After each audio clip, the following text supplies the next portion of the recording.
माझ्या पत्नीचं निधन झाल्यामुळे मी एक कामवाली बाई घरी कामासाठी ठेवली होती। ती तरुण होती, साधारण 26-27 वर्षाची आणि दिसायला खूपच देखणी। एका सकाळी मी व्यायाम करून हॉलमधून घरात येत होतो। घामाने भिजलेल्या माझ्या अंगाला थोडा थकवा होता। तेवढ्यात ती बाथरूममधून बाहेर आली। अंगावर फक्त टॉवेल गुंडाळलेला, केसातून पाण्याचे थेंब गळत होते आणि चेहऱ्यावर सकाळची ताजगी होती। मी थबकलो, आमची नजर झाली। त्या क्षणी वेळ जणू थांबला होता। तिच्या डोळ्यात एकाच वेळी लाज, भीती आणि काहीतरी अनामिक भाव दडलेले होते। माझं मन नकळत तिच्याकडे ओढलं गेलं। काही सेकंद मी तिच्याकडे एकटक बघत राहिलो। ती घाबरल्यासारखी थोडीशी लाजली, गालावर गुलाबी छटा उमटली आणि तिने पटकन तिच्या खोलीत जाऊन दरवाजा लावून घेतला। पण तो दरवाजा बंद होण्याआधी पुन्हा एकदा तिची नजर माझ्याशी भिडली आणि नमस्कार मित्रांनो, माझं नाव प्रवीण आहे। मी अजून तरुण आहे, पण माझ्या आयुष्याने मला खूप मोठा आघात दिला। पाठीमागच्या 1 वर्षापूर्वी माझ्या पत्नीचं निधन झालं। तिच्या जाण्याने माझं आयुष्य जणू उद्ध्वस्तच झालं। माझ्या एका छोट्या मुलीचं आयुष्यही आईशिवाय पोरकं झालं। ती फक्त 3 वर्षाची आहे। आई नसल्याने तिच्या डोळ्यात रोज अश्रू असतात। ती सारखी रडत असते। तिचं रडणं पाहून माझं मनही मोडून निघतं, पण मी काही करू शकत नाही। मला आई वडील नाहीत, कुणाचा आधार नाही। मी एका कंपनीत काम करतो। दिवसभर कष्ट करून घरी आलो की माझ्या खाण्यापिण्याचीही खूप मोठी समस्या असते। या 1 वर्षात मी स्वतःच्या हाताने जेवण बनवतोय। सकाळी उठून मुलीला तयार करून पाळणाघरात ठेवतो, मग कामावर जातो। पण माझ्या मनाला कधीच समाधान मिळालं नाही, कारण माझी मुलगी पाळणाघरात कधीच खुश नव्हती। तिच्या डोळ्यातली ती उदासी पाहून मला रोज अपराधी वाटायचं। तिच्यावर माझं जीवापाड प्रेम होतं, पण आईची माया तिच्यासाठी मी कधीच देऊ शकत नव्हतो। म्हणून एक दिवस मी ठरवलं की एखादी महिला घरी ठेवावी, जी आपल्या घरातील काम करेल, आपल्याला जेवण बनवून खाऊ घालेल आणि सगळ्यात महत्त्वाचं म्हणजे माझ्या मुलीला प्रेमाने सांभाळेल। मी अशी कामवाली शोधत होतो, तेव्हा माझ्या ऑफिसमधल्या एका मित्राने सांगितलं की त्यांच्या गावात एक विधवा तरुणी आहे, जिला कामाची खूप गरज आहे। तो म्हणाला, तुला चालेल तर मी तिला तुझ्या घरी पाठवतो। मी विचार करून होकार दिला। काही दिवसांनी रविवार होता। सकाळी 10 वाजता मी माझ्या मुलीला आंघोळ घालत होतो। माझी छोटीशी परी टबमध्ये पाण्यात खेळत होती। तेवढ्यात अचानक घराच्या दरवाजावर बेल वाजली।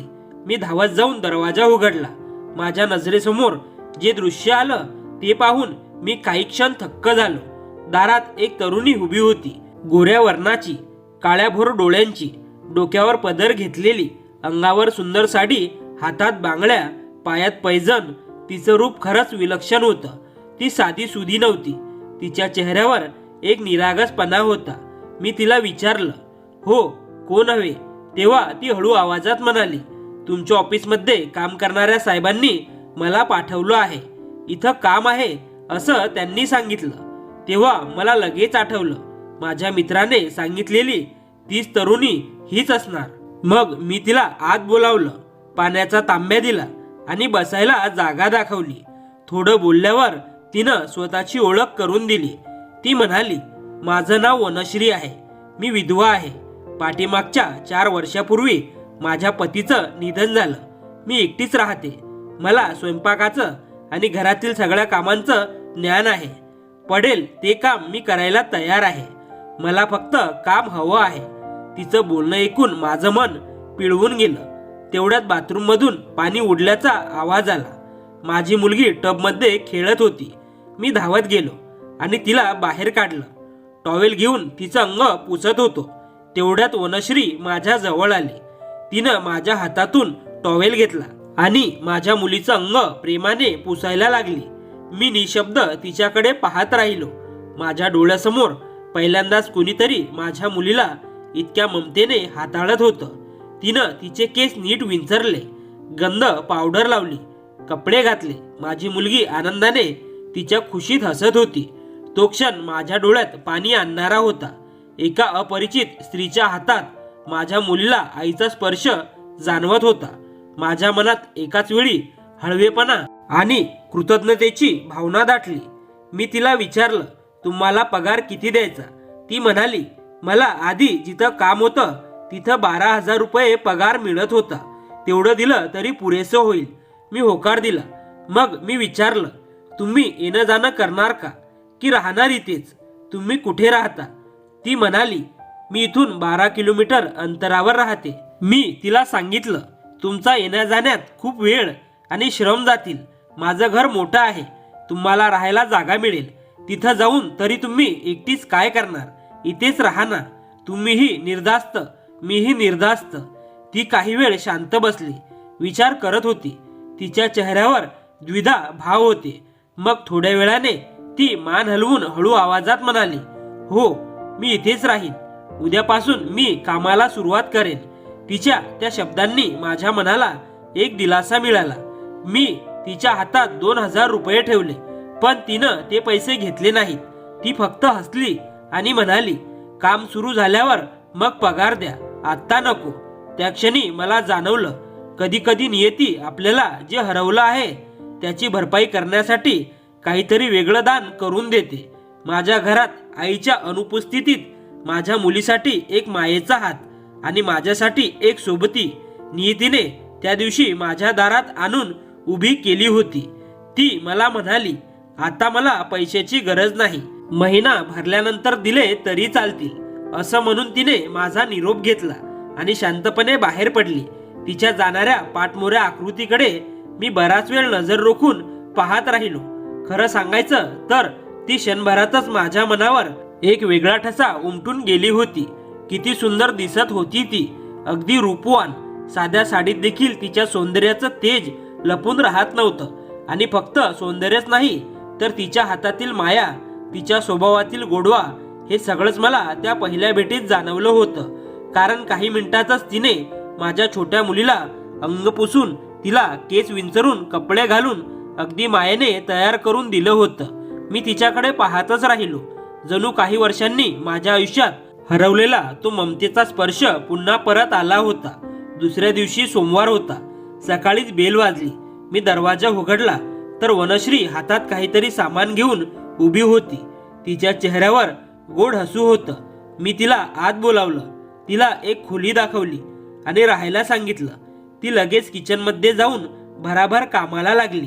थोड्याच वेळात तिने माझ्यासाठी नाश्ता टेबलावर आणून ठेवला. गरमागरम पोळी भाजी, चहा. तिच्या हातचा पहिला घास घेतल्यावर मला जाणवलं, जशी ती सुंदर आहे तशीच तिच्या हाताला चवही अप्रतिम आहे. माझ्या मुलीला तिने स्वतः आंघोळ घातली, केस विंचरले, अंगावर पावडर लावली, तिला खाऊ आणि दूध पाजलं. हे सगळं पाहून माझ्या डोळ्यात पाणी आलं.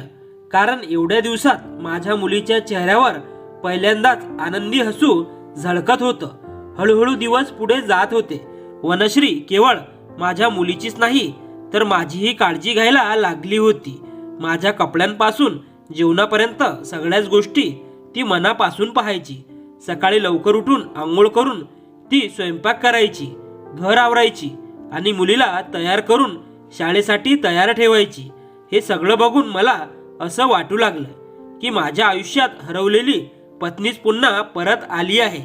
6 महिने अशाच प्रकारे निघून गेले आणि या 6 महिन्यात माझ्यात आणि वनश्रीमध्ये एक न बोलता येणारं आकर्षण निर्माण झालं.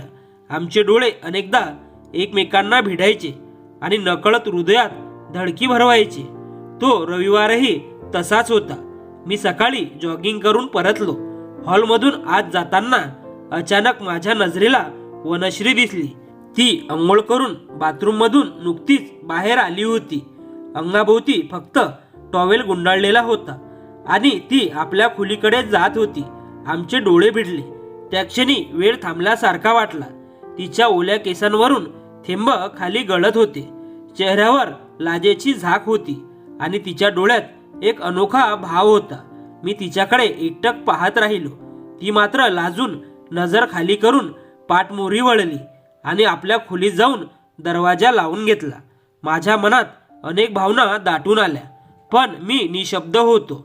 त्या दिवशी सकाळी आम्ही एकत्र नाश्ता केला, पण वनश्री मात्र माझ्या डोळ्यात डोळे घालून बघायलाही तयार नव्हती. तिच्या चेहऱ्यावर लाजेची झाक स्पष्ट दिसत होती. दिवसभर तिचा तोच विचार माझ्या मनात घोळत राहिला.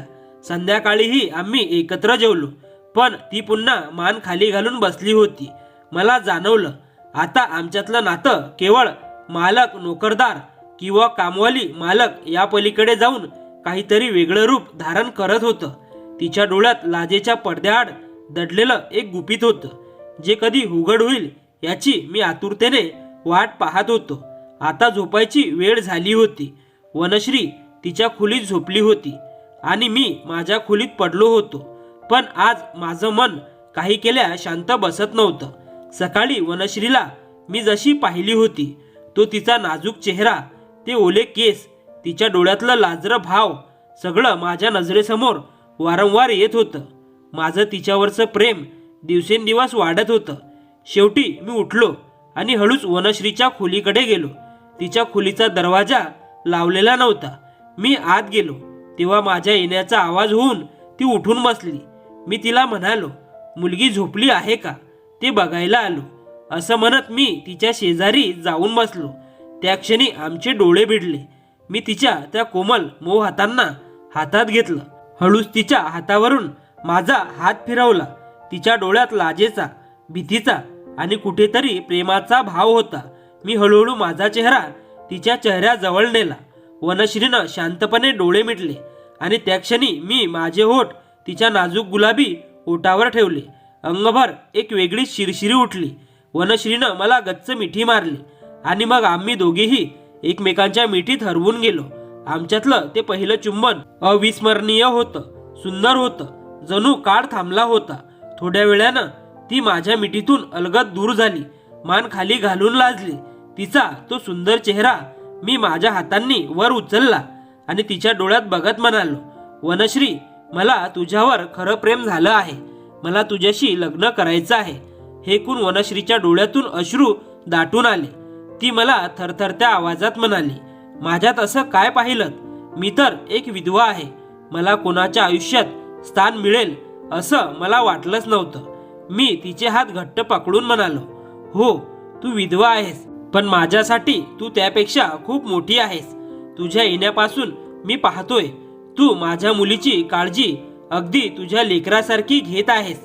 माझ्या आयुष्यातल्या प्रत्येक कमतरतेची तू पूर्तता करत आहेस. तू मला माया, साथ आणि आनंद दिलास. म्हणूनच मला वाटतं तूच माझ्या आयुष्याची खरी सोबती आहेस. हे ऐकताच वनश्रीच्या डोळ्यातून अश्रू वाहू लागले. मी ते अश्रू माझ्या हातांनी पुसले आणि पुन्हा एकदा तिच्या ओठांवर माझं चुंबन कोरलं. आम्ही दोघेही पुन्हा एकमेकांच्या मिठीत हरवून गेलो. ती रात्र आमच्यासाठी जादुई ठरली. त्या क्षणानंतर काही दिवस आम्ही एकमेकांच्या अधिक जवळ आलो, एकमेकांना समजू लागलो आणि आमचं प्रेम अधिकच गहिरं होत गेलं. शेवटी काही दिवसांनी मी आणि वनश्रीने लग्न केलं. माझ्या छोट्या मुलीला आता आई मिळाली होती, जी तिला मायेने सांभाळत होती. मला एक उत्तम पत्नी मिळाली होती आणि वनश्रीला एक घर, एक मुलगी आणि आयुष्यभराचा आधार मिळाला होता. मित्रांनो, ही आहे माझी आणि वनश्रीची प्रेमकथा. तुम्हाला काय वाटतं? मी आणि वनश्रीने घेतलेला हा निर्णय बरोबर होता का? तुमचं मत नक्की कमेंटमध्ये लिहा. प्रेम हे फक्त रूप, वय, स्थिती किंवा भूतकाळ यावर अवलंबून नसतं. खरं प्रेम तेव्हा निर्माण होतं जेव्हा दोन मनं एकमेकांची वेदना समजून घेतात, आधार देतात आणि एकमेकांच्या आयुष्यातल्या पोकळ्या भरून काढतात. प्रवीण आणि वनश्री यांची कथा आपल्याला दाखवते की विधवा असो वा विधूर, प्रत्येकाला दुसऱ्या संधीचा अधिकार आहे. आयुष्य थांबत नाही, ते पुढे चालतं. म्हणूनच कोणाच्याही भूतकाळावर नव्हे तर त्याच्या स्वभावावर, प्रेमावर आणि नात्यातल्या प्रामाणिकपणावर विश्वास ठेवा. खरं प्रेम नेहमीच आयुष्य सुंदर बनवतं. ही प्रेमकथा आवडली असेल तर लाईक, शेअर आणि आमच्या चॅनलला सबस्क्राईब करायला विसरू नका. धन्यवाद.